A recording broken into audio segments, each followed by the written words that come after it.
Hello. आज रोज़ रोज़ आप कहते हो ना शिक्षण विधियों का जो बना दो, तो आज पाठ्यक्रम बता दूँ। शिक्षण विधियाँ सेकंड ग्रेड में हैं और रीट में भी हैं। तो शिक्षण विधियों की पहली यूनिट है सामाजिक विज्ञान की संकल्पना, प्रकृति, कार्य क्षेत्र, सामान्य व विशिष्ट उद्देश्य। ब्लूम टैक्सोनॉमी है ना, वेरी इंपॉर्टेंट है, यहाँ से प्रश्न बहुत आते हैं। ये सेकेंड यूनिट है, आप देख सकते हो। और थर्ड यूनिट 4, 5, 6, 7 और शिक्षण योजना। तो इन सबको पढ़ेंगे, हम क्रम से पढ़ेंगे। आज ये सेकंड ग्रेड 13 फरवरी 2023 को एग्ज़ाम में पेपर हुआ था सेकंड ग्रेड का। यहाँ से ये सारे प्रश्न आए हुए थे। 10-15 प्रश्न जो आए थे, या कितने आए मैं कम करवाऊंगी, जितना टाइम मिलेगा छोटा ही वीडियो बनाने की कोशिश करूंगी। तो ये प्रश्न जो उस एग्ज़ाम में आ चुके थे 2023 वाले एग्ज़ाम में, ये सारे प्रश्न आए थे। आप देख सकते हो कहाँ कहाँ से आया था। तो 97 से 102 तक ही करवाऊँगी, हो सका तो छोटा ही वीडियो बनाऊँगी। रिवीजन क्लासेस हैं, ये समझ लेना, जल्दी जल्दी से पूरा करवाऊंगी। सामाजिक शिक्षण। शिक्षण का क्या अर्थ है? सामान्य अर्थ है सीखना। एक व्यक्ति किसी विषय वस्तु को आधार मानकर अपने ही काम में परिपक्व हो जाए और व्यक्ति को व्यवहार परिवर्तन हेतु सिखाए, तो उसे यह प्रक्रिया शिक्षण कहलाती है। जैसे मुझे पढ़ना आता है तो मैं आपको पढ़ा लूँ। टीचर क्या करते हैं? बच्चों को सिखाते हैं। तो वही क्या है? सीखना नहीं। औपचारिक शिक्षण, यह शिक्षण संकुचित अर्थ है इसका। कितना संकुचित यानी कम, छोटा। यह शिक्षण हेतु पाठ्य वस्तु, अवधि, समय, स्थान, परिस्थितियाँ पूर्व नियोजन हो तो औपचारिक शिक्षण कहलाता है। यानी कि पूर्व नियोजित, मुझे क्या पढ़ाना है, कौन सा टॉपिक पढ़ाना है, कितने बजे पढ़ाना है, कितनी यूनिट करवानी है, कितने एमसीक्यू करवाने हैं। तो ये क्या हुआ? औपचारिक शिक्षण पूर्व नियोजित होता है। अनौपचारिक शिक्षण, यह शिक्षण व्यापक अर्थ है इसका। ये था औपचारिक शिक्षण, जिसका अर्थ क्या है? औपचारिक शिक्षण का अर्थ छोटा है। अनौपचारिक शिक्षण का जो अर्थ है, क्षेत्र है, वो व्यापक है। शिक्षण एक जीवन पर्यंत चलने वाली प्रक्रिया है। यदि शिक्षण हेतु पाठ्य वस्तु, अवधि, समय, स्थान, परिस्थितियां पूर्व नियोजित नहीं हो तो अनौपचारिक शिक्षण कहलाता है। इसमें कोई पूर्व नियोजित नहीं होता है। हमारे घर में ही देख लेना, बच्चों के कब आए कब गए स्कूल में बच्चे, कोई जाने का नियम नहीं, उठने का नियम नहीं, खाने का नियम नहीं। वो क्या है? वो अनौपचारिक है। औपचारिक वो होते हैं जैसे स्कूल जाना, टाइम पर जाना पड़ता है, टाइम पर पढ़ना पड़ता है, टाइम पर ट्यूशन जाना पड़ता है ना। वो टाइम टू टाइम, अगर आपकी नौकरी जॉब है तो आपको टाइम पर जाना पड़ेगा। तो वो है औपचारिक शिक्षण, उसका क्षेत्र बिल्कुल कम होता है। निरौपचारिक शिक्षण, शिक्षण के प्रकार बता रही हूँ मैं। इस प्रकार के शिक्षण में केवल पाठ्य वस्तु पूर्व निर्धारित होती है। शिक्षण के चर, स्वतंत्र चर कौन है? टीचर है, ये किस पर निर्भर नहीं है। आश्रित चर या परतंत्र चर, शिक्षार्थी जो टीचर पर निर्भर है। मध्यस्थ चर जो पाठ्यक्रम है, जो हम पढ़ा रहे हैं ना, हमारी विषय क्या है, वो है दोनों के बीच की कड़ी। शिक्षण के स्तर, जिसमें स्मृति स्तर, ज्ञान स्तर, सूचनात्मक ज्ञान होता है। प्रारंभिक शिक्षण कक्षा 1 से 8 तक किया जाता है और इसके जनक है J.F. हार्बर्ट। कौन है? हार्बर्ट। फिर शिक्षण के स्तर तीसरा है बौद्ध, दूसरा है बौद्ध स्तर, प्राप्त ज्ञान कर पर समझ विकसित करना। माध्यमिक स्तर, और ये माध्यमिक स्तर पर किया जाता है बौद्ध स्तर। और स्मृति स्तर है ना, ये प्रारंभिक शिक्षा है कि 1 से 8 तक किया जाता है।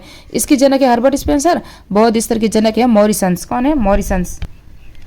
चिंतन स्तर उच्च संज्ञानात्मक दक्षता वाला है। उच्च माध्यमिक स्तर के लिए ये शिक्षण स्तर है। जनक इसके हंट है। कौन है? हंट। शिक्षण की अंतरावस्था या चरण या सोपान, शिक्षण के सोपान कौन कौन से? यहाँ से प्रश्न आता है। पूर्व क्रिया अवस्था जिसे नियोजन कहते हैं, अंत क्रिया अवस्था, कक्षा कक्षी गतिविधियां, पक्ष क्रिया अवस्था और मूल्यांकन, ये सभी इसके शिक्षण के सोपान है। वेरी इंपॉर्टेंट है, रट लेना, परीक्षा में 100% आता है। कलाम में आपको ऐसे ही नोट्स नहीं मिलते हैं, अथॉरिटी मिलते हैं, वहीं से प्रश्न आते हैं। I.K. डेविस के अनुसार शिक्षण की अवस्था है आयोजना, संगठन, अग्रसर, नियंत्रण। क्या है? I.K. डेविस के अनुसार शिक्षण की जो अवस्था है आयोजना, संगठन, अग्रसर और नियंत्रण। शिक्षण के उद्देश्य, सामान्य उद्देश्य, विशिष्ट उद्देश्य दो होते हैं, जिसके अंदर हम पहले ना सामान्य उद्देश्य क्या होते हैं? जो दीर्घकालीन होते हैं, ये अल्पकालीन कम समय के लिए, दीर्घकालीन लंबे समय तक चलने वाले। इसकी प्रकृति दार्शनिक होती है और इसकी मनोवैज्ञानिक। ये विशिष्ट उद्देश्य के लिए करते हैं ना, जैसे मैं तैयारी कर रही हूँ तो मुझे नौकरी लगने के बाद मेरा उद्देश्य खत्म हो गया।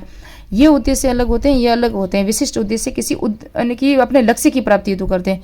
इसका कक्षा कक्ष के साथ अप्रत्यक्ष संबंध होता है। इसका कक्षा कक्ष के साथ अप्रत्यक्ष संबंध होता है। कोई जरूरी नहीं, लेकिन इसका तो होना ही है, क्योंकि अगर हम नहीं जाएंगे कोचिंग तो हम पढ़ेंगे कैसे? ये पूर्व मापन योग्य नहीं होते, ये मापन योग्य होते हैं। इनका क्षेत्र व्यापक होता है, इनका क्षेत्र संकीर्ण होता है। अब व्यवहार दर्शन की 3H थ्योरी, यहाँ आप देखोगे तो यहाँ ज्ञान जिसके भावात्मक पक्ष, और मस्तिष्क में भावात्मक पक्ष, संज्ञानात्मक पक्ष, इसके अंदर मस्तिष्क आता है। ज्ञान में भावात्मक में हृदय, भाव, विचार आते हैं। मनोदैनिक पक्ष जिसे क्रियात्मक पक्ष, मनोगतिक पक्ष भी कहते हैं, इसे कौशल भी कहते हैं। क्या कहते हैं? कौशल। हेड, हार्ट, हैंड, इस तरह से इसके तीनों नाम है, कई बार परीक्षा पूछा जाता है। ब्लूम टैक्सोनॉमी, ये है ब्लूम थे, उन्होंने दी थी। और इसके अंदर 3 जो भाग हैं, संज्ञानात्मक पक्ष, भावात्मक पक्ष, मनोदैहिक पक्ष, ये किसने दिए थे? ब्लूम ने दिए थे, 3H थ्योरी। और ये फरवरी 2023 में एग्जाम में प्रश्न आ चुका है। इसके अंदर पहला संज्ञानात्मक पक्ष है ना, ये BS ब्लूम ने दिया था 1956 में। और इसके अंदर जो ये जो भाग है ना, जैसे ज्ञान, अवबोध, अनुप्रयोग, विश्लेषण, संश्लेषण, मूल्यांकन, इसका क्रम पूछा था फरवरी 2023 में जो एग्जाम हुआ था ना, इसका क्रम पूछा था कि ये किस क्रम में। और ये है भावात्मक पक्ष, ये भी BS ब्लूम ने दिया था और कोतवाल मसीहा और 1964 में दिया था ये। इसके अंदर आग्रह, अनुक्रिया, अनुपालन, प्रत्ययीकरण और संगठन, चारित्रीकरण याद रखना, लास्ट में बस इतना ही आता है, इसका ज़्यादा नहीं। ये वेरी इंपॉर्टेंट है, ये परीक्षा में आता है बार बार। मनोदैहिक पक्ष सिम्पस ने दिया था 1969 में, उद्दीपन, अनुक्रिया और कार्य करना, नियंत्रण, प्रसूति, समन्वय, स्वाभाविकरण, आदत निर्माण का आ चुका है परीक्षा में। ब्लूम के वर्गीकरण का वर्गीकरण किया सन 2001 में। कथरवाल और एडरसन ने संज्ञानात्मक उद्देश्यों का संशोधित वर्गीकरण प्रस्तुत किया था। तो कथरवाल और एडरसन थे ना, उसने वापस से इस पर संशोधन किया 2001 में। और संज्ञानात्मक उद्देश्य है ना, ये ज्ञान, अवबोध, अनुक्रिया, उस पर किया था। और संशोधित वर्गीकरण प्रस्तुत किया, संज्ञा शब्दों की जगह क्रिया शब्दों का प्रयोग किया था। ये सिम्पस या कथरवाल ने किया था, एडरसन और कथरवाल ने, सॉरी, संज्ञा शब्दों के। संश्लेषण उद्देश्य को हटा दिया, यहाँ संश्लेषण इन्होंने हटा दिया था, ये आप देख सकते हो, संश्लेषण को हटा दिया। सर्जन करना, रचना करना, नया उद्देश्य जोड़ा गया, ये उनके द्वारा, कथरवाल द्वारा। संज्ञान 2001 में इन्होंने जो वापस संशोधन किया ना, संज्ञानात्मक पक्ष का संशोधित वर्गीकरण किया था इन्होंने। याद करना, समझना, लागू करना, विश्लेषण करना, मूल्यांकन, सर्जन करना, ये इनका वर्गीकरण था। तो इनके वर्गीकरण को इतना इंपॉर्टेंट तो नहीं है, लेकिन एक बार आप ऊपर से देख सकते हो। आजकल RPSC के एग्जाम का लेवल चेंज हो गया है, बहुत डीपली प्रश्न आ रहे हैं। अभी भी मैंने पेपर देखे है ना, आपको पता हो लाइब्रेरियन का अभी एग्जाम में प्रश्न पेपर आया है, और उसके अंदर आया प्रश्न, वो संबंध बांध है, ऐसा कोई नाम है, वो कहाँ है, तो वो राजसमंद में है, बनास नदी के किनारे हैं, लेकिन बहुत डीपली से प्रश्न आ रहे हैं। और अगर जिसने पद्मश्री अवार्ड याद नहीं किया ना, वो याद कर लेना। जितने अवार्ड दिए थे ना, 2-3 दिए थे, कला के क्षेत्र में दिए थे, आध्यात्मिक क्षेत्र में दिए थे, उसके तीनों के प्रश्न आ चुके हैं। लाइब्रेरियन 3rd ग्रेड 27 जुलाई 2025 को एग्जाम हुआ है। RCM वेरी इंपॉर्टेंट है, regional college of education Mysore, क्षेत्रीय शिक्षा महाविद्यालय मैसूर का वर्गीकरण है। जो प्रोफेसर R.H. दवे के अनुसार संज्ञानात्मक पक्ष के शिक्षण के उद्देश्य क्या बताए थे, ये प्रश्न आ चुका है फरवरी 2019 में। इन्होंने जो जोड़े थे ना, विश्लेषण, संश्लेषण, मूल्यांकन, इनका पूछा था। ज्ञान, अवबोध, ज्ञानोपयोग, संरचनात्मकता, तो ये वो थे ही पहले ब्लूम के टेक्सोनोलॉजी में। और इन उद्देश्यों की प्राप्ति हेतु सांकेतिक के रूप में 17 मानसिक दक्षताओं का वर्गीकरण किया था इन्होंने। किन्होंने किया था? Professor R.H. दवे ने किया। और इनका जो शैक्षणिक उद्देश्यों का वर्गीकरण किसका है? RCEM, जिसने क्षेत्रीय शिक्षा महाविद्यालय मैसूर के द्वारा ये विश्लेषण किया गया। और इनमें आप देखोगे तो उद्देश्य की प्राप्ति हेतु संकेतिक बताया, उद्देश्य 4, मानसिक दक्षताएं उन्होंने 17 बताई थी। तो ये आप इसको तो ये आप देख सकते हो सरसरी नज़र से, लेकिन ज्ञान, अवबोध, ज्ञानोपयोग और सृजनात्मकता, ये चारों को याद रखना। फिर NCERT का वर्गीकरण हम पढ़ेंगे नेक्स्ट पार्ट में, क्योंकि वीडियो बना हो रहा है, क्योंकि अभी MCQ भी करवाने हैं ना मुझे। तो ये प्रश्न आया था, सामाजिक विज्ञान के संप्रत्य के संदर्भ में से कौन सा गुण सम्मिलित नहीं है? तो इसके अंदर समाज की भविष्य की समस्याओं का अध्ययन करना, ये नहीं होता, समाज का अध्ययन नहीं करता सामाजिक विज्ञान के संदर्भ में कौन सा गुण सम्मिलित नहीं है? तो ये है समाज की भविष्य, जो आने वाली समस्या क्या होगी उसका कोई अध्ययन नहीं कर सकता। सामाजिक विज्ञान संप्रत्य के मानवीय संबंधों के साथ व्यवहार करना, समकालीन समाज का अध्ययन करना, जीने की कला के व्यवहार करना आदि गुण सम्मिलित, जो चल रहा है उसके साथ, मानव के साथ व्यवहार, ये सब तो हो सकता है, लेकिन भविष्य में हम कुछ नहीं कर सकते।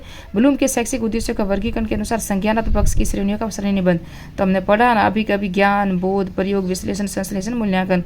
मैंने कहा ये प्रश्न अभी 2023 में आया है। ब्लूम शैक्षणिक उद्देश्य वर्गीकरण के संज्ञानात्मक पक्ष की श्रेणीबद्ध, ये सभी नागरिक शास्त्र इतिहास के साथ निम्न में किस प्रकार के सहसंबंध दर्शाता है? तो इसके अंदर है अनुप्रस्थीय सहसंबंध। कौन सा दर्शाता है? अनुप्रस्थीय। अन्य विद्यालय विषयों के साथ सामाजिक विज्ञान के सहसंबंध का लाभ क्या है अन्य विषयों के साथ? तो ये प्रश्न क्या है? अन्य विद्यालय विषयों के साथ सामाजिक विज्ञान के, तो विभिन्न विषयों के साथ समन्वय स्थापित करना, ये तो है। छात्रों के विषय के प्रति रुचि विकसित करना, ये भी है।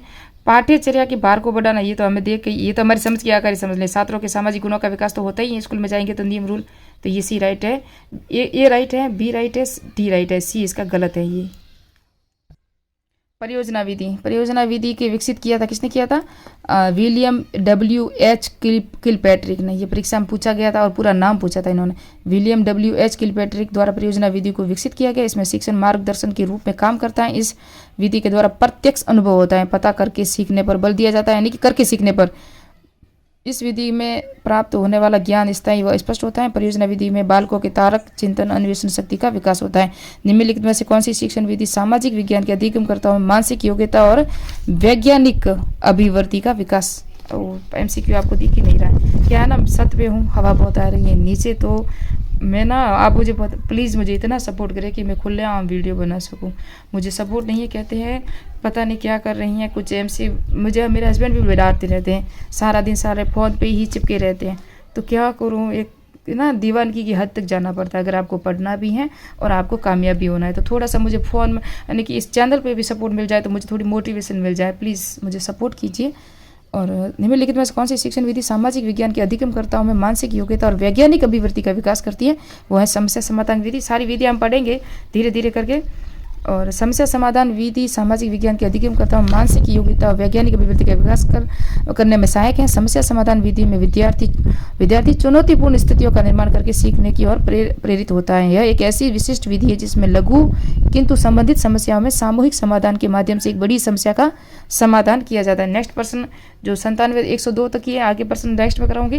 पूर्व एग्जाम के प्रश्न साथ साथ लेते चलेंगे। सारे पेपर जो 2010 तक जितने पेपर हुए हैं ये 2023 है। 2024 का भी पेपर हल कराऊंगी जहाँ जहाँ शिक्षण विधियाँ आई थी। और मेरा जो सोशोलॉजी की जो प्लेलिस्ट चल रही है उसके अंदर मैंने फर्स्ट यूनिट समाजशास्त्र की अर्थ, परिकल्पना, परिभाषा, परिप्रेक्ष्य सारे करवा लिए। सेकंड यूनिट थी समाजशास्त्र की मूल अवधारणा, समाज, समुदाय और प्रशस्ति, भूमिका, जितने भी टॉपिक थे ना वो सारी, सामाजिक परिवर्तन आज लास्ट टॉपिक था वो भी मैंने पूरा कर लिया है। दूसरी यूनिट भी हमारी पूरी हो गई है। सुपरफास्ट रिवीजन चल रहा है, यहाँ भी सुपरफास्ट रिवीजन ही चलेगा। और अब जाति और वर्ग नेक्स्ट पार्ट में कल मिलने की पूरी उम्मीद है, पूरी कोशिश करूँगी कल को वीडियो चढ़ा दूँ जाति और वर्ग का। पूर्व एग्जाम के प्रश्नों के साथ चलती हूँ। और जो सामाजिक परिवर्तन है उसके MCQ मैंने नहीं करवाया, वीडियो बड़ा हो गया था, तो MCQ भी साथ में करेंगे। जाति और वर्ग है उसको भी स्टार्ट करेंगे। और RBSC की PDF मेरे टेलीग्राम चैनल पे जहाँ जहाँ मुझे शेयर कर रही हूँ, थोड़ी सी आज शुरू की है, 2 पेज किए हैं जिसके अंदर समाजशास्त्र की मूल अवधारणाएं और समाजशास्त्र के अर्थ, परिभाषाएं, जो RBSC की बुक 11 क्लास है। तो वहाँ भी टेलीग्राम चैनल भी प्लीज़ ज्वाइन कर लें। जितना टाइम होगा टाइम उतना आपको साथ शेयर करूँगी। और हवा बहुत तेज चल रही है, आपको आवाज़ भी स्पष्ट नहीं आ रही होगी। तो मिलते हैं नेक्स्ट पार्ट में, नेक्स्ट वीडियो में। मेरे चैनल को सब्सक्राइब कीजिए, लाइक कीजिए, कमेंट कीजिए।